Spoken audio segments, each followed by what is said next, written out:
अस्सलाम वालेकुम वरहमतुल्लाहि वबरकातुहू।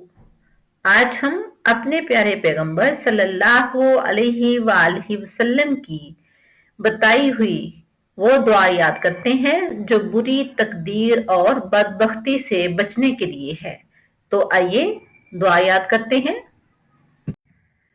बुखारी शरीफ की हदीस नंबर 6347। अल्लाहुम्मा इन्नी आऊज़ु बिका मिन जहदिल बलाई व दरकिश शकाई व सूइल कज़ाई व शमाततिल आदाई। फिर देखते हैं।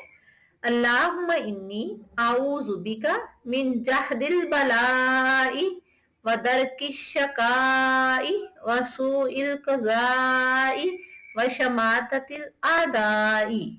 ऐ अल्लाह, मैं तेरी पनाह चाहता हूँ या तेरी पनाह चाहती हूँ सख्त मुशक्कत से, बदबख्ती के लाहक होने से, बुरे फैसलों और दुश्मनों के खुश होने से। अल्लाह ताला से दुआ है कि अल्लाह ताला हमारी बुरी तकदीर और बदबख्ती से हमें महफूज रखे। अल्लाह ताला अपनी खास रहमतें हम पर नाज़िल फरमाए। आमीन या रब्बल आलमीन। अल्लाह हाफिज।